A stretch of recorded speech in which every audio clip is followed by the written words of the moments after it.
Yes ലോഡിന്റെ പുതിയ എപ്പിസോഡിലേക്ക് എല്ലാ പ്രേക്ഷകർക്കും സ്വാഗതം. പ്രിയമുള്ളവരെ, ഇങ്ങനെയൊരു തീരുമാനമെടുത്തതിൽ നമ്മൾക്കെല്ലാവർക്കും അതിയായ സന്തോഷമുണ്ടെങ്കിലും അതിലേറെ ദുഃഖമുണ്ട്. നാളെ മുതൽ ബിസിനസ് കാര്യങ്ങളിൽ നേതൃത്വം നൽകാൻ അന്തോണിച്ചേട്ടൻ നമ്മുടെ കൂടെ ഉണ്ടാവില്ലല്ലോ. യാത്ര പറയാൻ താല്പര്യമുണ്ടായിട്ടല്ല, എങ്കിലും അന്തോണിച്ചേട്ടന് എല്ലാവിധ ആശംസകളും മംഗളങ്ങളും വിജയങ്ങളും നേരുന്നു. കുറേ നാളത്തെ എൻ്റെ തീരുമാനം ഇന്ന് നിങ്ങളുടെ മുൻപിൽ അറിയിക്കുകയാണ്. നാളെ മുതൽ ഞാൻ ഈ ഓഫീസിൽ ഉണ്ടാകുകയില്ല. ഞാൻ അച്ഛൻ പട്ടത്തിന് പഠിക്കാൻ പോകുകയാണ്. ആരും വിഷമിക്കേണ്ട കാര്യമൊന്നുമില്ല. മറിച്ച് നിങ്ങൾ എനിക്ക് ചെയ്യേണ്ടത് എനിക്ക് വേണ്ടി പ്രാർത്ഥിക്കുക. അല്ല, അപ്പൊ ഈ നേരം പൂരം കാണാൻ നിൽക്കായിരുന്നു. നമ്മുടെ മുതലാളി സെമിനാരിയിൽ അച്ഛനാവാൻ പോവാ. എന്തുട്ട് പറയണേ? അതേന്ന് പള്ളിയിൽ അച്ഛനാവാൻ ആള് പോവാണ്.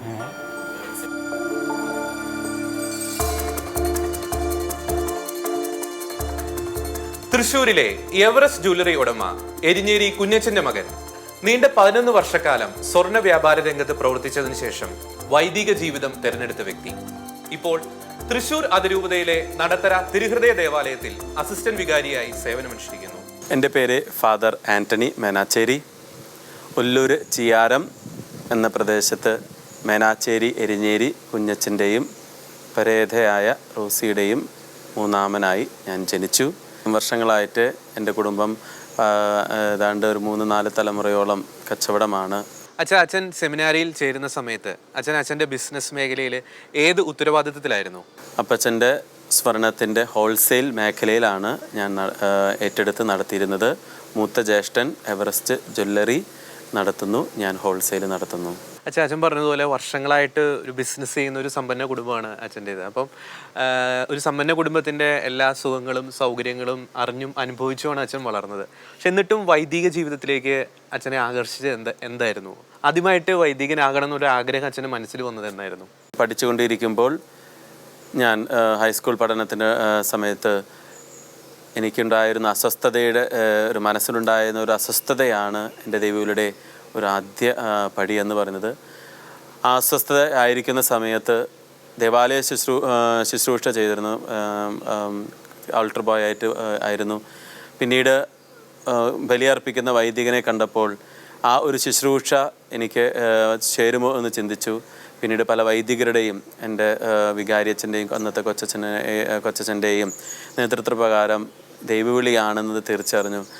അത് ആണെന്ന് മനസ്സിലറിഞ്ഞ് പിന്നീടുള്ള അത് മനസ്സിലാക്കിയപ്പോൾ മനസ്സിലുണ്ടായ സന്തോഷമാണ് ദൈവവിളിയുടെ ആരംഭം. അച്ഛൻ പറഞ്ഞതുപോലെ ചെറുപ്പം മുതലേ വൈദികനാകണം എന്നൊരു ആഗ്രഹം അച്ഛന് മനസ്സിലുണ്ടായിരുന്നു. പക്ഷേ എന്നിട്ട് നീണ്ട ഒരു 11 വർഷ കാലയളവിന് ശേഷമാണ് അച്ഛൻ സെമിനാരിയിൽ ചേർന്നത്.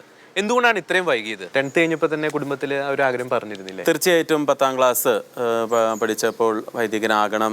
ഞാൻ സെമിനാരിയിലും പോയിരുന്നു. പക്ഷേ അപ്പച്ചൻ പറഞ്ഞു ബോധ്യത്തോടു കൂടിയിട്ട് വൈദികനാകണം. അതുകൊണ്ട് തന്നെ അപ്പച്ചൻ പറഞ്ഞു നന്നായി ബോധ്യം മനസ്സിൽ ആകുന്ന മേഖല എന്ന് പറയുന്നത് വലിയൊരു മഹനീയമായ ഒരു ശുശ്രൂഷയിലേക്കാണ് പൗരോഹിത്യം ശുശ്രൂഷ. അതുകൊണ്ട് അതിനെക്കുറിച്ച് നല്ല ബോധ്യവും ഉറച്ച ഒരു വിശ്വാസവും അതിനെക്കുറിച്ചുള്ള ജീവിതം മരണം വരെ അത് ജീവിക്കാമെന്നുള്ളൊരു ദൃഢനിശ്ചയവും ഉണ്ടെങ്കിൽ മാത്രം പോകുക. ആ ദൃഢനിശ്ചയം എനിക്ക് എന്ന് നിന്നിൽ ഉണ്ടാകുന്നു എന്ന് എനിക്ക് വിശ്വാസം വരുന്നു. കാരണം അപ്പച്ചൻ പറഞ്ഞത് ഞാൻ നിൻ്റെ പിതാവാണ്, എനിക്കറിയാം നിൻ്റെ ജീവിതത്തെക്കുറിച്ച്.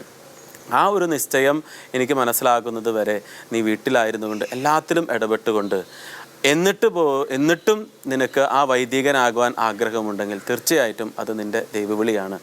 സമാനമായ സാഹചര്യത്തിൽ പലരും കരഞ്ഞും വാശി പിടിച്ചുമാണ് വീട്ടുകാരുടെ സമ്മതം മേടിച്ച് സെമിനാരിയിൽ ചേരുന്നത്. പക്ഷേ അച്ഛന് എങ്ങനെയാണ് 11 വർഷം ശാന്തതയോടെ കാത്തിരിക്കാൻ സാധിച്ചത്? കാരണം ഞാൻ ജനിച്ചപ്പോൾ മുതലേ മാതാപിതാക്കളോട് ഏറ്റവും വിധേയപ്പെട്ട് ജീവിക്കാൻ ആഗ്രഹിക്കുന്നത്. അങ്ങനെയാണ് എൻ്റെ അമ്മ വളർത്തിയത്. അമ്മ എപ്പോഴും സുവിശേഷത്തിൽ പറഞ്ഞ പോലെ അനുസരണത്തിലൂടെ അനുഗ്രഹം പ്രാപിക്കുക മോനെ എന്ന് അമ്മച്ചി എപ്പോഴും എൻ്റെ അടുത്ത് പറഞ്ഞു. അതുകൊണ്ട് മാതാപിതാക്കളെ അനുസരിച്ച് കഴിഞ്ഞാൽ നിനക്ക് അനുഗ്രഹം ലഭിക്കും.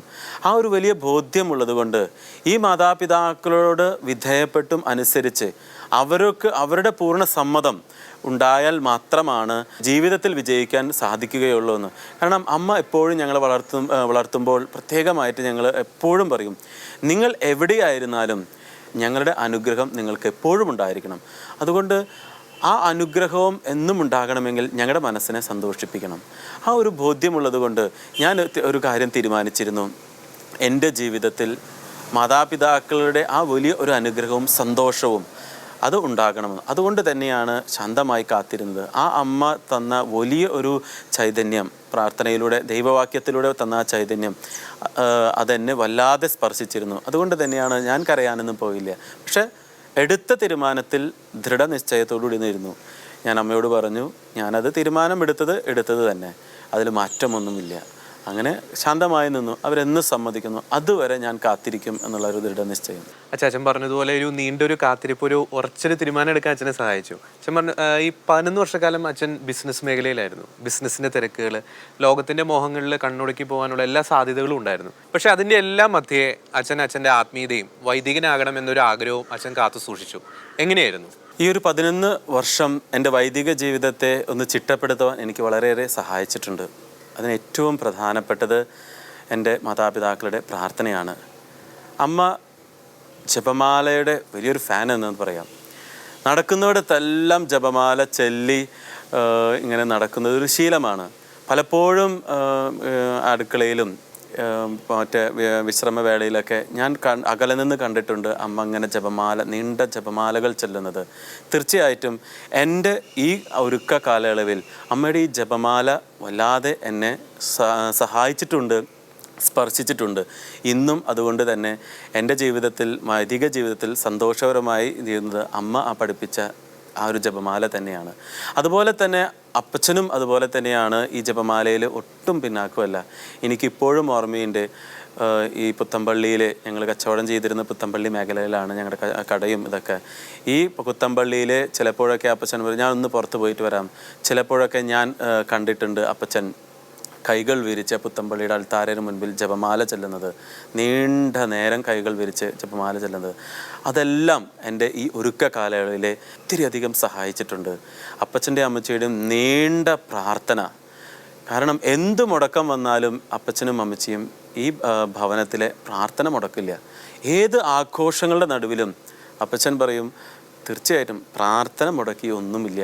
അതുകൊണ്ട് ആ ഒരു പ്രാർത്ഥന തീർച്ചയായിട്ടും ഈ ഒരു സുഖസൗകര്യങ്ങളുടെയും കച്ചവടത്തിൻ്റെ നിറവിലും തിക്കും തിരക്കിലും ലോകത്തിൻ്റെ അങ്ങ് പറഞ്ഞതുപോലെ ഒത്തിരി മായാ കാഴ്ചകളിലെ തീർച്ചയായിട്ടും പ്രായത്തിൻ്റെതായിട്ടുള്ള കണ്ണുടക്കുകളൊക്കെ ഉണ്ട്. പക്ഷേ ഈ ലോകത്തിൻ്റെതായിട്ടുള്ള കാഴ്ചകൾ പുറമേ നിന്ന് കണ്ടുകൊണ്ട് പിന്നീട് ഞാൻ ഈ ഭവനത്തിൽ വരുമ്പോൾ പ്രാർത്ഥിക്കുന്ന എൻ്റെ മാതാപിതാക്കൾ വീണ്ടും എൻ്റെ ദൈവവിളി ഒത്തിരി സഹായിച്ചിട്ടുണ്ട്. തീർച്ചയായിട്ടും ഞാൻ അവരോട് നേരിട്ട് ചോദിച്ചിട്ടില്ല. പക്ഷേ എനിക്കറിയാം എൻ്റെ മാതാപിതാക്കൾ എൻ്റെ ദൈവവിളിക്ക് വേണ്ടിയിട്ടായിരിക്കും അവർ ഈ ജപമാല ചൊല്ലിയിരുന്നത്. വിശുദ്ധ കുർബാനയായിട്ട് അച്ഛന് നല്ലൊരു ബന്ധം ഉണ്ടായിരുന്നല്ലേ? തീർച്ചയായിട്ടും ഞങ്ങളെ ചെറുപ്പം മുതലേ വളർത്തിയിരുന്നത്, മുടങ്ങാതെ ഞങ്ങളെ വിശുദ്ധ ബലിയിൽ പങ്കെടുപ്പിക്കൽ. അത് നിൽക്കുന്നത് അവിടെ ഇവിടെ ഒന്നും നിൽക്കാൻ പാടില്ല. അത് മുൻനിരയിൽ തന്നെ ഞങ്ങൾ നിർത്തിയിരിക്കും. അത് അച്ചടക്കത്തോടുകൂടി ആധ്യാത്മികമായിട്ടും നന്നായി നിർത്തും. ആ ദിവസവും ഉള്ള കുർബാന പിന്നീട് ഞാൻ കച്ചവടത്തിൽ വന്നപ്പോൾ എന്നെ ഈ നിർത്തിയത് അനുദിനം വിശുദ്ധ ബലിയാണ്. പിന്നീട് കച്ചവട സമയത്തൊന്നും എനിക്ക് വലിയ വലിയ പ്രാർത്ഥനകളൊന്നും എനിക്ക് പറ്റില്ല. കാരണം കച്ചവടത്തിൻ്റെ തിരക്കിലാണ്, ഹോൾസെയിലാണ്, കേരളം മുഴുവൻ സപ്ലൈ, രാത്രിയും പകലുന്നില്ലാതെ ജോലി. പക്ഷേ മുടക്കാതെ, എവിടെ പോയാലും മുടക്കാതെ, എൻ്റെ അപ്പച്ചൻ പറഞ്ഞതുപോലെ അമ്മച്ചി പറഞ്ഞതുപോലെ മുടങ്ങാതെ എന്നും ചെയ്തിരുന്നത്, മുടങ്ങാതെ വിശുദ്ധ ബലി കാണും. അത് അപ്പച്ചൻ നിർബന്ധമായിട്ടും പറഞ്ഞിട്ടുണ്ട്. ഏത് ജീവിതാന്തസ്സായാലും, എൻ്റെ ചേട്ടൻ്റെ അടുത്തും ചേച്ചിയുടെ അടുത്തും എൻ്റെ അടുത്തും 3 പേരുടെ അടുത്തും ഏത് ജീവിതാന്തസ്സായാലും നിങ്ങൾ വലിയ വലിയ കാര്യങ്ങളൊന്നും ചെയ്യണ്ട, മറിച്ച് ദിവസം ഒരു ബലിയോടുകൂടി ജീവിതം ആരംഭിക്കുക. അത് തന്നെയാണ് എന്നെ വിശുദ്ധ ബലിയിലേക്കും ഈ ദൈവവിളിയിലേക്കും ഒത്തിരി എന്നെ ശക്തിപ്പെടുത്തിയത്. വൈദികനാകണമെന്ന ആഗ്രഹം അമ്മയോട് പറഞ്ഞു. അപ്പം അമ്മയുടെ റെസ്പോൺസ് എങ്ങനെയായിരുന്നു? 2005 ഞാൻ വൈദികനാകാൻ ആഗ്രഹമെന്ന് പ്രകടിപ്പിക്കുവാൻ, ആഗസ്റ്റ് 15-ാം തീയതി പ്രകടിപ്പിക്കാമെന്നുള്ള ഒരു തീരുമാനത്തിലിരിക്കുമ്പോൾ വളരെ വ്യത്യസ്തമായിട്ട് 14-ാം തീയതി തന്നെ എനിക്ക് എൻ്റെ അമ്മയുടെ അടുത്ത് പറയേണ്ടി വന്നു. അമ്മ വളരെ എൻ്റെ അസ്വസ്ഥമായ മനസ്സ് കണ്ട്, മുഖം കണ്ട് അവൾ ചോദിച്ചു, എന്താണ് പറ്റിയത്? ഓഫീസ് വന്നപ്പോൾ തൊട്ട് ഞാൻ ശ്രദ്ധിക്കുക, എന്താണ് നിനക്ക് സംഭവിച്ചത്, എന്താണ് നിനക്ക് പറയാനുള്ളത്? ഞാൻ പറഞ്ഞു, എനിക്ക് കുഴപ്പമില്ല, ഒഴിഞ്ഞു മാറാൻ നോക്കിയെങ്കിലും അമ്മ വീണ്ടും ചോദിച്ചതിൻ്റെ പ്രേരണയിൽ ഞാൻ പറഞ്ഞു, അമ്മച്ചി, ഞാൻ വൈദികനാകുവാൻ ആഗ്രഹിക്കുന്നു. അമ്മച്ചി പറഞ്ഞല്ലോ, ജീവിതാന്തസ് തിരഞ്ഞെടുക്കേണ്ട സമയമാണ്, 26 വയസ്സായി, നീ ജീവിതാന്തസ്സിനെ കുറിച്ച് ചിന്തിക്കണം. എനിക്ക് വിവാഹ ജീവിതത്തെക്കുറിച്ച് ഞാൻ ആഗ്രഹിക്കുന്നില്ല, ഞാൻ വൈദികനാവാൻ ആഗ്രഹിക്കുന്നു. പിന്നീടുള്ള അമ്മയുടെ പ്രതികരണം എന്നെ വളരെ അസ്വസ്ഥതപ്പെടുത്തി. ആ ദിവസങ്ങളിലൊക്കെ അമ്മ അസ്വസ്ഥയായിരുന്നു. അപ്പോൾ ഞാൻ ഈ അസ്വസ്ഥയായ അമ്മയോട് ഏതാണ്ട് 5 ദിവസം കഴിഞ്ഞ് ഞാൻ ഓഗസ്റ്റ് 20-ാം തീയതി അമ്മയോട് ചോദിച്ചു, എന്ത് പറ്റി അമ്മച്ചി? അമ്മച്ചി വളരെ അസ്വസ്ഥയാണല്ലോ, ഞാൻ വൈദികനാവാൻ അമ്മ ആഗ്രഹിക്കുന്നില്ലേ? അപ്പോൾ ആ അമ്മയുടെ ഉത്തരമാണ് എന്നെ വളരെ അത്ഭുതപ്പെടുത്തിയത്. അമ്മ എന്നോട് പറഞ്ഞു, വൈദികൻ ആകുക എന്ന് പറയുന്നത് ഒരു സന്തോഷമുള്ള കാര്യമാണ്. ഒരു അമ്മ എന്ന നിലയ്ക്ക് ഞാൻ കരയണം. കാരണം നാളെ മുതലേ ഇനി നിൻ്റെ മേലുള്ള അധികാരം സഭയ്ക്കാണ്. ഒരു അമ്മ എന്ന നിലയ്ക്ക് ഞാൻ സന്തോഷിക്കണം. കാരണം നീ ഒരു വൈദികനാകാൻ പോവുക, എൻ്റെ മകൻ വൈദികനാകാൻ പോവുകയാണ്. അതുകൊണ്ട് എനിക്ക് സന്തോഷമേ ഉള്ളൂ. ആ ഒരു ഇത് നിൻ്റെ വൈദികനാകുന്നതിനുള്ള അത് എൻ്റെ മനസ്സ് ഉൾക്കൊള്ളുന്നത് വരെ എൻ്റെ മനസ്സ് അസ്വസ്ഥയായിരിക്കും. ഞാൻ ഒരുങ്ങുകയാണ്. പക്ഷേ മനസ്സിൻ്റെ ഉള്ളിൽ ഞാൻ എന്നും ആഗ്രഹിച്ചിരുന്നതാണ്, തമ്പുരാൻ എനിക്ക് 2 ആൺമക്കളെ തന്നു. ഈ 2 മക്കളിൽ ഒരുവനെങ്കിലും ദൈവവേലയ്ക്കായിട്ട് പറഞ്ഞയക്കണമെന്ന് എനിക്ക് ആഗ്രഹമുണ്ടായിരുന്നു. ഞാൻ പ്രാർത്ഥിച്ചിരുന്നു. ആ പ്രാർത്ഥനയുടെ ഉത്തരമാണ് ദൈവം നിന്നെ വൈദികനാക്കുവാൻ ആഗ്രഹിക്കുന്നത്. അതുകൊണ്ട് അമ്മയ്ക്ക് സന്തോഷമേ ഉള്ളൂ. നീ ഒരു നല്ലൊരു വൈദികനാകണം, വിശുദ്ധിയുള്ളൊരു വൈദികനാകണം. അതാണ് അമ്മയുടെ പ്രതികരണം. പക്ഷെ അമ്മയ്ക്ക് അച്ഛൻ സെമിനാരിയിൽ ചേരുന്നത് കാണാൻ സാധിച്ചില്ല അല്ലേ? തീർച്ചയായിട്ടും ഇങ്ങനെയൊക്കെ ഇതിൻ്റെ വെളിച്ചത്തിൽ 2006 ഫെബ്രുവരി 12-ാം തീയതി ആകസ്മികമായിട്ട് എൻ്റെ അമ്മ മരിച്ചു. അത് ഒത്തിരി ആഗ്രഹിച്ചിരുന്നു. ഈ ഫെബ്രുവരി 12-ാം തീയതി ഞാനൊക്കെ ജൂണിലൊക്കെ സെമിനാരിൽ ചേരണ്ടോ. എന്നിരുന്നാലും ആ ദിവസങ്ങളിൽ അമ്മ ഒരുക്കുകയായിരുന്നു എന്നെ. ഓരോ ദിവസങ്ങളിൽ ആദ്യത്തെ ഒരുക്കം ഇപ്രകാരമായിരുന്നു. എൻ്റെ അടുത്ത് പറഞ്ഞു, 5 ദിവസം, ഒരു മിനിമം ഒരു 5 ദിവസമെങ്കിലും അല്ലെങ്കിൽ 7 ദിവസമെങ്കിലും നീ ഓഫീസിൽ നിന്ന് മാറി നിൽക്കണം. എല്ലാ ജോലിയിൽ നിന്ന് മാറി നിന്ന് നീ ഒന്ന് ചിന്തിക്കേ, നീ എടുത്ത തീരുമാനം ശരിയാണോ, നിനക്കത് സാധിക്കുമോ എന്ന് ചിന്തിക്കുക. അങ്ങനെ 7 ദിവസം കംപ്ലീറ്റ്ലി ഒരു ഹൗസ് റെസ്റ്റ് പോലെ, എവിടേക്കും പുറത്തു പോവുകയില്ല, അമ്മയോട് കൂടെ ഇരുന്ന് പ്രാർത്ഥിക്കണം എന്ന് പറഞ്ഞു. അങ്ങനെ 7 ദിവസത്തോളം അമ്മയോട് കൂടിയിരുന്നു. ഈ 7 ദിവസം ഇന്നും അമ്മ പറഞ്ഞ കാര്യങ്ങൾ എൻ്റെ മുതൽക്കൂട്ട. പിന്നീടുള്ള ഓരോ ദിവസങ്ങളും അമ്മയുടെ ഒത്തിരി ഒരുക്കങ്ങളായിരുന്നു. ഏറ്റവും അവസാനം എന്ന് പറഞ്ഞാൽ ആ മരിക്കുന്നതിൻ്റെ അവസരത്തിൽ തന്നെ വസ്ത്രങ്ങൾ പോലും നേരത്തെ മേടിച്ചു. ഞാൻ അമ്മ എന്തിനാ എത്രയും പെട്ടെന്ന്, ദിവസങ്ങളിലുണ്ടോ? അപ്പം അമ്മ പറഞ്ഞു, ഇനി ആ ദിവസങ്ങളിൽ എനിക്ക് സാധിച്ചില്ലെങ്കിലോ, എൻ്റെ മനസ്സ് വിഷമിച്ച് കഴിഞ്ഞാൽ നിനക്ക് കൊണ്ടുപോകാനുള്ള ആ വസ്തുക്കൾ, സാധനങ്ങളൊക്കെ എനിക്ക് നന്നായി ഒരുക്കാൻ പറ്റിയിട്ടില്ലല്ലോ. അതുകൊണ്ട് ദിവസങ്ങളിൽ ഞാൻ വളരെ അസ്വസ്ഥയായിരിക്കും. അതുകൊണ്ട് ഇപ്പോൾ തന്നെ ഞാൻ ഒരുക്കി വയ്ക്കുക. അങ്ങനെ വളരെ മുൻപ് തന്നെ, എന്തുകൊണ്ടാണെന്ന് ഇപ്പോഴും ചോദിക്കാൻ പറ്റിയിട്ടില്ലെങ്കിലും വളരെ മുൻപ് തന്നെ എല്ലാ കാര്യങ്ങളും, ആധ്യാത്മികവും ഭൗതികമായ എല്ലാ ഒരുക്കങ്ങളും അമ്മ എനിക്ക് തന്നിരുന്നു. അതുകൊണ്ട് തന്നെ സെമിനാരി പോകുന്നതിൽ പെട്ടിയെടുത്ത് പോകേണ്ട ഒരു അവസരം മാത്രമാണ്, എല്ലാം അമ്മ ഒരുക്കി വെച്ചിരുന്നു. അച്ഛൻ പറഞ്ഞതുപോലെ വളരെ പ്രതികൂലമായൊരു സാഹചര്യത്തിലാണ് അച്ഛൻ സെമിനാരിയിൽ ചേരുന്നത്. ഒരു വശത്ത് അന്ന് വരെ ഉണ്ടായിരുന്ന എല്ലാ സുഖങ്ങളും സൗഭാഗ്യങ്ങളും അച്ഛൻ ഉപേക്ഷിച്ചു. മറുവശത്ത് അമ്മയുടെ വേർപാടിൻ്റെ ദുഃഖവും വേദനയും. എങ്ങനെയായിരുന്നു സെമിനാരിയിലെ ആദ്യ നാളുകൾ? എങ്ങനെയായിരുന്നു? തീർച്ചയായിട്ടും ആദ്യ നാളുകളിൽ എനിക്ക് വളരെ അസ്വസ്ഥതയായിരുന്നു. കാരണം എന്നേക്കാൾ 10 വയസ്സ് താഴെയുള്ള കുട്ടികൾ, അവരോട് സംസാരിക്കുവാനും പെരുമാറുവാനും വളരെ അസ്വസ്ഥതയായിരുന്നു. അത് റെക്ടറച്ചൻ പോലും എൻ്റെ അടുത്ത് പറഞ്ഞിട്ടുണ്ട്, മോനെ ഇങ്ങനെ പോയി ആ സെമിനാരിയിൽ തുടർന്ന് പോകാൻ എളുപ്പമല്ല.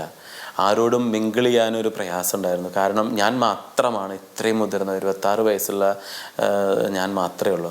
ബാക്കി എല്ലാവരും 15ഉം 16ഉം വയസ്സ്.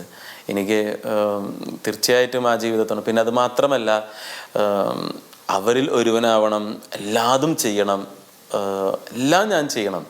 അത് വളരാത്ത അസ്വസ്ഥതയായിരുന്നു. അതാണ് ആ അസ്വസ്ഥത നിമിഷങ്ങളിൽ എനിക്ക് തമ്പുരാൻ എൻ്റെ അമ്മയിലൂടെ ഒരുക്കിയ ഓരോ കാര്യങ്ങളും ഓർമ്മയിലേക്ക് വന്നു. അതോടൊപ്പം അന്നത്തെ അധികാരിയായിരുന്ന വർഗീസ് കൂത്തൂരച്ഛനും ഡേവിസ് കണ്ണമ്പുഴച്ചനും കാച്ചപ്പള്ളി അച്ഛനൊക്കെ ഒത്തിരി എന്നെ താങ്ങി നിർത്തി. അവരെന്നെ വല്ലാതെ, എൻ്റെ അന്നത്തെ ആധ്യാത്മിക പിതാവാണ് കാച്ചപ്പള്ളി അച്ഛൻ. അച്ചപ്പുള്ളിയച്ഛൻ അന്ന് എന്നെ വളരെ നർമ്മത്തോടു കൂടി ഓരോ കാര്യങ്ങൾ പറഞ്ഞുകൊണ്ട് അവരെന്നെ പാങ്ങി നിർത്തി. അതോടൊപ്പം എൻ്റെ മാതാപിതാക്കളുടെ ആ ഒരു വലിയ പിന്തുണ, അവരുടെ വലിയ മാതൃക എന്നെ അസ്വസ്ഥതയിൽ നിന്ന് വളരെയധികം സന്തോഷമുണ്ടാക്കാൻ, വൈദിക ജീവിതത്തിൽ ഈ ഒരു ഫോർമേഷൻ പീരീഡിൽ സന്തോഷത്തിൻ്റെ കാലഘട്ടമാക്കിയത് ഇവരിലൂടെയാണ്. അവർ സന്തോഷമാക്കാൻ സാധിച്ചു. അവരുടെ ആ വാക്കുകൾ, അവരുടെ നിർദ്ദേശങ്ങൾ. ആൻ്റണി അച്ഛൻ്റെ അമ്മ മരിച്ച് അധികം ദിവസം കഴിയുന്നതിന് മുമ്പാണ് അദ്ദേഹത്തിൻ്റെ മനസ്സിൽ വർഷങ്ങളായിട്ടുണ്ടായ ഈ ദൈവവിളിയുടെ ചിന്ത അദ്ദേഹം ഒന്ന് പങ്കുവെക്കുന്നത്. അദ്ദേഹം എൻ്റെ അടുക്കലേക്ക് വന്നു, കുറേ നേരം സംസാരിച്ചു. ഡിഗ്രി പഠനം കഴിഞ്ഞ് കുറേ വർഷം അദ്ദേഹത്തിൻ്റെ കുടുംബ ബിസിനസ്സായ ജ്വല്ലറിയിൽ അതുമായി ബന്ധപ്പെട്ട എല്ലാ ജോലികളിലും നേതൃത്വം വഹിച്ച് അങ്ങനെ വർഷങ്ങൾ കഴിഞ്ഞാണ് ഈ ഒരു ചിന്തയുമായിട്ട് എൻ്റെ അടുക്കിലേക്ക് വരുന്നത്. പൊതുവെ ലേറ്റ് വൊക്കേഷൻസിനെ അല്പം സംശയത്തോടു കൂടിയാണ് ഞങ്ങളൊക്കെ കാണാറ്. കാരണം അവർ ജീവിതത്തിൻ്റെ വിവിധ തലങ്ങളിലൂടെ വ്യാപരിച്ചു. ഏജ് ഗ്യാപ്പ് വളരെ പ്രധാനപ്പെട്ടതാണ്. 10ാം ക്ലാസ് കഴിഞ്ഞിട്ടുള്ള കുട്ടികളുടെ കൂടെയാണ് ഈ വൈദിക പരിശീലനം നടത്തേണ്ടത്. അങ്ങനെയുള്ള കുറേ ഘടകങ്ങളുള്ളത് കൊണ്ടാണ് ഈ ഒരു സംശയം രൂപപ്പെടുന്നതൊക്കെ. പക്ഷെ ആൻ്റണി അച്ഛനായിട്ട് സംസാരിച്ചു കഴിഞ്ഞപ്പോൾ തീർച്ചയായിട്ടും വളരെ ജെനുവിനായിട്ടുള്ള ഒരു ദൈവവിളിയാണെന്ന് മനസ്സിലാക്കി അന്നത്തെ വികാരി ജനറൽ അച്ഛനായിരുന്ന മോൺസിഞ്ഞോർ ജോർജ് മാനാടനച്ഛനായിട്ട് സംസാരിച്ചു. അങ്ങനെ പ്രാർത്ഥിച്ച് ഒരുങ്ങി ദൈവവിളി ക്യാമ്പുകളിലൊന്നും പങ്കെടുക്കാതെ തന്നെ സെലക്ട് ചെയ്തിട്ടാണ് സെമിനാരിയിൽ അഡ്മിഷൻ കൊടുക്കുന്നത്. അന്നത്തെ അദ്ദേഹത്തിൻ്റെ മാനസികാവസ്ഥ അദ്ദേഹത്തെ അടുത്തറിയാവുന്നവർക്ക് ഊഹിക്കാം. അമ്മച്ചി വലിയ പ്രായമില്ലാത്തൊരവസ്ഥയിൽ മരിച്ച് അതിൻ്റെ സങ്കടവുമായിട്ട് കഴിയുമ്പോഴാണ് ദൈവത്തിൻ്റെ വിളിയെക്കുറിച്ച് നല്ല ബോധ്യത്തോടുകൂടെ അത് തന്നെയാണ് തൻ്റെ ജീവിതാന്തസ്സെന്ന് തിരിച്ചറിഞ്ഞ് കടന്നു വരുന്നത്. ഇനി സെമിനാരിയിൽ വന്ന് ചേർന്നതിന് ശേഷം കുറച്ച് ഏജ് ഗ്യാപ്പ് ഉണ്ടെങ്കിൽ പോലും ആൻ്റണി അച്ഛൻ ആ ദൈവവിളിയോട് കാണിച്ച ഒരു സമർപ്പണമുണ്ട്, ഒരു തുറവിയുണ്ട്. എന്ത് ത്യാഗമെടുത്തും പരിശീലനത്തിൻ്റെ എല്ലാ പരിപാടികളിലും ആത്മാർത്ഥതയോടുകൂടെ പങ്കുചേർന്ന് താൻ ഉത്തമനായൊരു വിശുദ്ധനായൊരു പുരോഹിതനായി തീരണമെന്നുള്ള നിർബന്ധ ബുദ്ധിയോടുകൂടെ തന്നെ തന്നെ വിട്ടുകൊടുക്കുകയാണ്. BA ഒക്കെ കഴിഞ്ഞ് പഠനം കഴിഞ്ഞ് കുറച്ച് വർഷങ്ങൾക്ക് ശേഷമാണ് പിന്നെ വീണ്ടും സെമിനാരിയിൽ വരുന്നത്. അപ്പോൾ പഠനത്തിൻ്റെ ഒരു മൂഡുണ്ടാകുക. പക്ഷേ ആൻ്റണി അച്ഛൻ അതിന് സന്നദ്ധനായി ഇരുന്ന് പഠിക്കുക. അപ്പോൾ ഞങ്ങൾ ചിലപ്പോഴൊക്കെ കുറേ നേരം ആഴ്ചയിൽ ഒരു പ്രാവശ്യങ്ങളൊക്കെ ഇരുന്ന് വർത്തമാനം പറയും. അദ്ദേഹത്തിൻ്റെ വിഷമങ്ങൾ, അതിന് പകരമായിട്ട് ഇനി എന്തൊക്കെ ചെയ്യാനായിട്ട് സാധിക്കും. അങ്ങനെ ഉള്ളു തുറന്ന് ശരിക്കും ഒരു സംസാരവും പ്രാർത്ഥനയും പ്രോത്സാഹനവും ഒക്കെ സ്വീകരിച്ചുകൊണ്ട് തന്നെയാണ് ആൻ്റണി അച്ഛൻ മുന്നോട്ട് പോയത്. അച്ഛൻ്റെ സെമിനാരി കാലയളവിലെ ആ ഫോർമേഷൻ പീരീഡിലെ എന്തെങ്കിലും എക്സ്പീരിയൻസ്, അനുഭവങ്ങൾ അച്ഛൻ്റെ പൗരോഹിത്യ ജീവിതത്തെ രൂപപ്പെടുത്തുന്നതിൽ സഹായിച്ചിരുന്നോ? ഈ ഫോർമേഷൻ പീരീഡ് ഏറ്റവും പ്രധാനപ്പെട്ട ഘട്ടത്തിലേക്ക് കിടക്കുന്ന വൈദിക വസ്ത്രം സ്വീകരിക്കുന്നതിന് മുൻപായിട്ട് ഏറ്റവും പ്രധാനപ്പെട്ട ഒരു പരിശീലനമാണ് പ്രാഥമിക പരിശീലനം. അത് നമ്മളെ വൈദികനാകുന്ന വിദ്യാർത്ഥികളെ പുറം ലോകവുമായി ബന്ധപ്പെടുത്തുന്നതിന് വേണ്ടിയിട്ടുള്ള ഒരു സമയമാണ്. അപ്പോൾ അങ്ങനെ പുറം ലോകവുമായി ബന്ധപ്പെടുത്തുന്നതിന് വേണ്ടിയിട്ട് എന്നെ പരിശീലിപ്പിക്കാൻ വിട്ട സ്ഥലമാണ് അത്താണിയിലെ പോപ്പോൾ മെഴ്സി ഹോം. അവിടെയാണ് എൻ്റെ വൈദിക ജീവിതത്തിൽ എങ്ങനെ ഞാൻ ജീവിക്കണം എന്നുള്ളത് വലിയൊരു ആശയം ദൃഢമായതും വളരെ സ്പെസിഫിക് ആയിട്ടുള്ളതും. പോപ്പോൾ മെഴ്സി ഹോമിലെ റിജൻസി എന്ന് പറയുന്നത് വൈദികനെ മാത്രമല്ല, അവിടെയുള്ളവരെയും എല്ലാവരെയും സഹായിക്കണം. അവിടെയുള്ള കിടപ്പ് രോഗികളെ കുളിപ്പിക്കണം. അവരെല്ലാ തരത്തിലും കുളിപ്പിക്കൽ മാത്രമല്ല, അവരെ എല്ലാ കാര്യങ്ങളിലും മലവിസർജനം നടത്തവരെ അവരെ കഴുകിക്കൊടുക്കണം, വൃത്തിയാക്കണം, വസ്ത്രം വാരിക്കൊടുക്കണം, ഭക്ഷണം വാരിക്കൊടുക്കണം. എല്ലാതും നമ്മൾ ചെയ്യണം. A to Z. അവർക്കൊന്നും ചെയ്യാൻ പറ്റുകയില്ല. അതുപോലെ തന്നെ ബുദ്ധിമാന്യം സംഭവിച്ചവർ, അവിടെയാണ് ഞാൻ അവരുടെ ഹൗസ് ആശാനിലയത്തിലാണ് എന്നെ താമസിച്ചത്. 100 ചില്ലാനം ബുദ്ധിമാന്യം സംഭവിച്ച കുട്ടികളുടെ ഇടയിൽ ഇവരാണെങ്കിൽ ഇപ്പോൾ എന്ത് വേണമെങ്കിലും ചെയ്യാം. അപ്പോൾ എങ്ങനെയായിരിക്കുന്ന അവസരത്തിൽ ഇവരെ കുളിപ്പിക്കണം, എല്ലാം ചെയ്യണമെന്ന് പറഞ്ഞപ്പോൾ ആദ്യ നാൾ എനിക്ക് അവിടെ വല്ലാത്തൊരു മണമൊക്കെയാണ്. നമുക്ക് എളുപ്പമല്ല അവിടെ താമസിക്കാൻ. അവിടെ താമസിക്കുകയും വേണം, അവരോട് കൂടി ഇരുന്ന് ഭക്ഷിക്കണം. ചിലപ്പോൾ നമ്മുടെ ഭക്ഷണത്തിൽ വന്നവർ കൈയിട്ട് വാരി തിന്നും. അതൊക്കെ നമ്മൾ അഡ്ജസ്റ്റ് ചെയ്യണം. അപ്പോൾ ആദ്യത്തെ ദിവസം തന്നെ വന്ന് ഞാൻ കഴിക്കുന്ന ഭക്ഷണത്തിൽ നിന്ന് ഒരു ബുദ്ധിമാനുമുള്ളൊരു ചെറുക്കൻ വന്ന് ഭക്ഷിച്ചപ്പോൾ എനിക്ക് അല്പം അറപ്പോട് കൂടിയിട്ടായിരുന്നു. പിന്നീടുള്ള ദിവസങ്ങളിൽ ഇവിടെ ഒന്നും ഞാൻ പെരുമാറില്ല. ഒരു പ്രാവശ്യം ഒരു ജെയ്സൺ എന്ന് പറഞ്ഞൊരു ഒരു ചെറുക്കനുണ്ട്, ഒരു മുതിർന്ന ഒരു വ്യക്തിയാണ്. ആ ഒരു ചെറുക്കൻ ഒരു ദിവസം കുളിപ്പിച്ച് കഴിഞ്ഞ് ഇത്രയും ആളുകളെ കുളിപ്പിച്ച് കഴിഞ്ഞ് വളരെ വിശ്രമിച്ചുകൊണ്ടിരിക്കുമ്പോൾ എന്ത് തോന്നിയെന്ന് അറിയില്ല, എന്നെ എടുത്ത് എറിഞ്ഞു. അവന് ദേഷ്യം വന്നു, എന്തെന്ന് എറിഞ്ഞപ്പോൾ ഞാൻ തണ്ടൽ കുത്തി വീണു. അതിൽ ഞാൻ തീരുമാനിച്ചു, എനിക്ക് ഇനി മടുത്തു, ഈ ഇവിടെയുള്ള ജീവിതം മടുത്തു. ആ ദിവസം ഏതാണ്ട് 1.5 മാസം കഴിഞ്ഞു. ഞാൻ ഏതാണ്ട് പറയാൻ നിശ്ചയിച്ചിരിക്കുകയാണ്, അച്ഛാ എനിക്ക് പറ്റില്ല, ഞാൻ അവസാനിപ്പിക്കുക. എന്നെക്കൊണ്ട് ഞാനിങ്ങനൊരു ചിന്ത, അൾത്താരിൽ ശുശ്രൂഷിക്കുക എന്നുള്ള ചിന്ത മാത്രമല്ല, നേരത്തെ പറഞ്ഞല്ലോ അൾത്താരിൽ ശുശ്രൂഷിക്കുക എന്ന് മാത്രമല്ലോ, ഇങ്ങനൊരു ചിന്ത ഞാൻ സ്വപ്നത്തിൽ പോലും ഞാൻ കരുതിയിട്ടില്ല. ഇങ്ങനൊരു വൈദികനായി കഴിഞ്ഞാൽ ഇങ്ങനൊരു ജീവിതമുണ്ടെന്ന് ഞാൻ സ്വപ്നത്തിൽ, എനിക്കത് സാധിക്കില്ല. അതുകൊണ്ട് ഞാൻ അവസാനിപ്പിക്കണം എന്നുള്ളൊരു ഇങ്ങനെ പറയണമെന്ന അവസരത്തിലാണ് ഞാനിങ്ങനെ ആദ്യം പോയി പറഞ്ഞത്. ജോസഫ് വെളങ്ങാടൻ അച്ഛൻ്റെ അടുത്ത് പറഞ്ഞു, അച്ഛാ ഞാൻ അവസാനിപ്പിക്കുക, എനിക്ക് പറ്റുന്നില്ല. നിങ്ങൾ കുറേ പ്രാവശ്യം എന്നെ വാൺ ചെയ്തു, മോനത് പറ്റില്ല, ഇങ്ങനെയായാൽ നിന്നെ ഇവിടുന്ന് ഞങ്ങൾ റിപ്പോർട്ട് ചെയ്യും, ഒന്നും സഹകരിക്കുന്നില്ല, നിന്നെ റിപ്പോർട്ട് ചെയ്യേണ്ടി വരും. അച്ഛാ നിങ്ങൾ റിപ്പോർട്ട് ചെയ്യണ്ട, ഞാൻ തന്നെ പറയണം, എനിക്ക് പറ്റുന്നില്ല ഈ രോഗികളെ ശുശ്രൂഷിക്കാനും ഇവർ ഇപ്പം ഇന്നലെ ജെയ്സൻ്റെ സംഭവം പറഞ്ഞു, എന്നെക്കൊണ്ട് പറ്റില്ല, എന്നെ ശാരീരികമായി അസ്വസ്ഥപ്പെടുന്നു, മാനസികമായിട്ട് പൊരുത്തപ്പെടാൻ പറ്റുന്നില്ല, കൊണ്ട് അച്ഛാ അവസാനിപ്പിക്കുക. അപ്പോൾ അച്ഛൻ വളരെ ഒരു നർമ്മം കലർന്നൊരു വൈദികനാണ്, വളരെയധികം തമാശയുടെ. അവസാനിപ്പിക്കുകയാണോ, മൊത്തം അവസാനിപ്പിക്കുമോ എന്ന് ചോദിച്ചു. അപ്പോൾ ഞാൻ ഇങ്ങനെ നോക്കി. അവൻ്റെ അച്ഛൻ പറഞ്ഞു, ഇവിടെ വന്നേ ഇരിക്കാൻ പറഞ്ഞു, എൻ്റെ അടുത്ത് ഇരുന്നേ പറഞ്ഞു, നീ ഇപ്രകാരം ചിന്തിച്ചാൽ മതി, നിൻ്റെ ഒരു സഹോദരൻ ഇതുപോലെ ബുദ്ധിമാന്യം സംഭവിച്ചു, അല്ലെങ്കിൽ സൈക്കാട്രി പേഷ്യൻ്റാണ്, അല്ലെങ്കിൽ എയ്ഡ്സ് രോഗികളാണ്, അന്ന് ചിന്തിച്ച് ആ ഒരു ചിന്തയോടുകൂടി ഇവിടെ നിന്ന് കഴിഞ്ഞാൽ നിനക്ക് ഇവിടെ സാധിക്കും. അങ്ങനെ ഞാൻ തീർച്ചയായിട്ടും നീ ഒന്നുകൂടി പോയി ചിന്തിക്കുക. അപ്പോൾ ഈ ആശാനിലയത്തിലുള്ള ദേവാലയത്തിൽ പോയി കണ്ണുനീരോട് കൂടിയിട്ട് എന്നിട്ട് നീ തീരുമാനം പറഞ്ഞാൽ മതി. ഇരുന്ന് പ്രാർത്ഥിക്കുമ്പോൾ ഇത് തന്നെയാണ് എൻ്റെ മനസ്സിൽ വന്നത്. മോനെ, വീണ്ടും ആ അന്ന് ലേക്ക് ഷോറിൽ തോന്നിപ്പിച്ച അതേ സ്വരം മനസ്സിൽ വന്ന് തോന്നി, മോനെ നീ നിൻ്റെ സഹോദരനെ ഇവിടെ കാണുക, നിൻ്റെ സഹോദരന്മാരെ പോലെ ഇവരെ കാണുക, തീർച്ചയായിട്ടും നിനക്ക് ശുശ്രൂഷിക്കാൻ കൊടുക്കും. പിന്നീടുള്ള ആ പോളിലത്തെ ഓരോ ദിവസവും എൻ്റെ സഹോദരന്മാരെ പോലെ ഞാൻ അവരെ കണ്ടു, ശുശ്രൂഷിച്ചു. മറ്റേത് എയ്ഡ്സ് രോഗി വന്നു കഴിഞ്ഞാൽ അവരെ സ്പർശിക്കാൻ പോലും ഞാൻ അനുവദിച്ചിരുന്നില്ല. 1.5 മാസം എയ്ഡ്സ് രോഗിയുള്ള സ്ഥലമുണ്ട് അവിടെ, പേടിയാണ് സ്പർശനത്തിലൂടെ കിട്ടിയാലോ, അത്രയും ഭയമായിരുന്നു. പിന്നീടുള്ള ഓരോ ദിവസവും ഞാൻ അവരെ സ്വന്തം സഹോദരങ്ങളെ പോലെ കരുതി അവർക്ക് വേണ്ടി മാത്രം ജീവിച്ചു. ഇപ്പോഴും വൈദിക ജീവിതത്തിൽ എപ്പോഴെങ്കിലൊക്കെ മാനസികമായ അസ്വസ്ഥതകൾ ഉണ്ടായിക്കഴിഞ്ഞാൽ തീർച്ചയായിട്ടും ഞാൻ ഈ ഭവനത്തിൽ പോയി ഒരു അല്പനേരം ഒന്ന് നിൽക്കും, അവരുടെ കൂടെ ഒന്നായിരിക്കും, എൻ്റെ ചിന്തകൾ വ്യത്യാസം വരും. കുണ്ടളം പിതാവും വിശുദ്ധനായ വെളങ്ങാടൻ അച്ഛനും തുടങ്ങി വെച്ച ഈ സ്ഥാപനം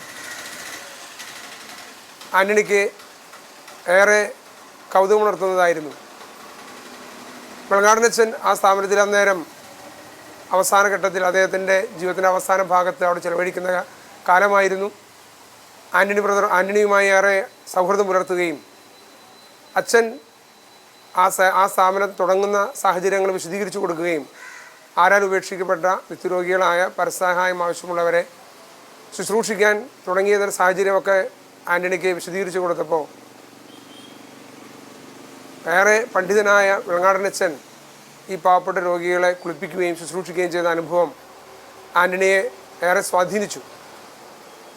ഒരുപക്ഷെ വെളങ്ങാടൻ അച്ഛൻ്റെ ആ ഇടപെടലുകളും അദ്ദേഹത്തിൻ്റെ ആത്മീയ ജീവിതവും വളരെ ലളിതമായ ജീവിതത്തെ കാണുന്ന ആ മുഖവുമെല്ലാം ആൻ്റണിക്ക് പ്രചോദനമായി. പിന്നെ വളരെ നല്ല രീതിയിൽ കിടപ്പ് രോഗികളെ ശുശ്രൂഷിക്കുക, അവരുടെ പ്രാഥമിക ആവശ്യങ്ങൾ പോലും നിറവേറ്റാൻ സഹായിക്കുക, അവർ കുളിപ്പിക്കുക, അവരുടെ സ്നേഹത്തോടു കൂടി ഈശോയുടെ മുഖം കണ്ട് അവർ ശുശ്രൂഷിക്കാനുള്ള ഒരു സാഹചര്യം, ഒരു മനസ്സ് ആന്റണി രൂപപ്പെടാനായിട്ട് വെളങ്ങാടച്ചനുമായിട്ടുള്ള സൗഹൃദം, അവിടെ ജോലി ചെയ്യുന്ന സിസ്റ്റേഴ്സിൻ്റെ സേവന തൽപരതയെല്ലാം ആ പീസ് ഹോമിലെ പാവപ്പെട്ട രോഗികളെ ശുശ്രൂഷിക്കാനായിട്ട് ആന്റണിയെ ഏറെ സഹായിച്ചു. അച്ഛാ, ഒരു ബിസിനസ് കുടുംബത്തിൻ്റെ എല്ലാ സുഖങ്ങളും സൗഭാഗ്യങ്ങളും സ്വാതന്ത്ര്യവും ഉപേക്ഷിച്ച് അച്ഛൻ കർത്താവിന് വേണ്ടി ഒരു പുരോഹിതനായി തീർന്നു. എപ്പോഴെങ്കിലും അച്ഛനൊരു വിഷമം തോന്നിയിട്ടുണ്ടോ? തീർച്ചയായിട്ടും ഞാൻ പറഞ്ഞല്ലോ ഈ വൈദിക ജീവിതത്തിൽ എങ്ങനെ ശുശ്രൂഷിക്കും. കാരണം വൈദികനായി വരുമ്പോൾ നമുക്ക് ചിലപ്പോൾ മറ്റേത് കുടുംബത്തിലെ എല്ലാവരോടും കൂടി സന്തോഷമായിട്ട് അപ്പനും അമ്മയും ചേട്ടനും ചേച്ചിയും അവരുടെ മക്കളും പല ആഘോഷവേളകളിലൊക്കെ എനിക്ക് അതൊരു അസ്വസ്ഥതപ്പെടുത്തിയിട്ടുണ്ട്. കാരണം ഞാൻ പട്ടം കിട്ടിയ പിന്നെ എൻ്റെ വീട്ടിൽ ഞാൻ താമസിച്ചിട്ടില്ല. ഒരിക്കൽ ഒരു ദിവസം ഒരു രാത്രി പോലും ഞാൻ ആഘോഷങ്ങൾക്ക് വരും, അത് കഴിഞ്ഞാൽ തിരിച്ചു പോകും. തീർച്ചയായിട്ടും വൈദികനായപ്പോൾ പെരുന്നാൾക്ക് ഈസ്റ്ററിൻ്റെ രാത്രിക്ക് ഇവിടെ വന്ന് താമസിക്കാൻ ഞങ്ങൾക്ക് അനുവാദമുള്ളതാണ്. പക്ഷേ ഞാനാണെങ്കിൽ അമ്മയ്ക്ക് വാക്കും കൊടുത്തു. എനിക്കാണെങ്കിൽ എൻ്റെ അപ്പനും അമ്മയ്ക്കും വാക്ക് കൊടുത്തത് ഞാൻ ഇന്നേ വരെ തെറ്റിച്ചിട്ടില്ല. തെറ്റിക്കാൻ മനസ്സനുവദിക്കില്ല. കാരണം വാക്ക് കൊടുത്തു കഴിഞ്ഞാൽ പിന്നെ നേരെ തെറ്റിക്കാൻ പാടില്ലല്ലോ. അത് ഇന്നേ വരെ 4 വർഷമായി വരികയാണ്, ഇന്നേ വരെ ഞാൻ വീട്ടിൽ താമസിച്ചിട്ടില്ല. തിരിച്ചു പോകുമ്പോൾ അസ്വസ്ഥതപ്പെടുത്തിയിട്ടുണ്ട്. കാരണം എല്ലാവരും ആഘോഷത്തിൻ്റെ ഇടയിലാണ്. കാരണം നമുക്കറിയാം ആഘോഷത്തിൻ്റെ ഏറ്റവും ത്രില്ലടിക്കുന്ന സമയമാണ് രാത്രി കാലങ്ങളിൽ. ബർത്ത്ഡേയുടെ ആഘോഷം കേക്ക് മുറിച്ച് എല്ലാവരും പാട്ടും മേളമാകുന്നത് രാത്രിയാണ്. ആ സമയത്ത് ഞാൻ എഴുന്നേറ്റ് പോവുകയാണ്. ഇങ്ങനെ വളരെ വിഷമിച്ചിട്ട് തന്നെയാണ് പോകുന്നത്. പക്ഷേ തിരിച്ച് ഞാൻ എൻ്റെ മുറിയിലെത്തുമ്പോൾ ആ അസ്വസ്ഥത ഞാൻ ചിന്തിക്കും. ഞാൻ അച്ഛനായ കാരണമല്ലേ, ഇങ്ങനെ അച്ഛനായതുകൊണ്ടല്ലേ ഞാനിങ്ങനെ പോകേണ്ടി വന്നത്. അങ്ങനെ ചിന്തിക്കുമ്പോൾ ഞാൻ തിരഞ്ഞെടുത്തതിൻ്റെ വില തമ്പുരാൻ എനിക്കത് മനസ്സിലാക്കി. നീ തിരഞ്ഞെടുത്തത് ഒരു വൈദിക വൃത്തിയാണ്, അതിനേക്കാൾ ശ്രേഷ്ഠമാണ്. അതുകൊണ്ട് നീയെ ഒരു വിഷമം വിചാരിക്കും. നീ തിരഞ്ഞെടുത്തതിനെ കുറിച്ച് അഭിമാനിക്കുക, നഷ്ടപ്പെട്ടതിനെ കുറിച്ച് ചിന്തിക്കാതിരിക്കുക, തിരഞ്ഞെടുത്തതിനെ കുറിച്ച് കൂടുതൽ ചിന്തിക്കുക. അച്ഛാ, ഒരു ബിസിനസ്സുകാരൻ എപ്പോഴും ലാഭത്തിലേക്കാണ് നോക്കുന്നത്. പക്ഷേ ലോകത്തിൻ്റെ ദൃഷ്ടിയിൽ അച്ഛൻ കർത്താവിനെ പ്രതി ഒരു നഷ്ടക്കച്ചവടം നടത്തി ഒരു പുരോഹിതനായി തീർന്നു. അച്ഛൻ്റെ ഈ ഒരു തീരുമാനം അനേകർക്ക് പുരോഹിതനാകാൻ പ്രേരണ നൽകട്ടെ എന്ന് പ്രാർത്ഥിക്കുകയാണ്, ആശംസിക്കുകയാണ്.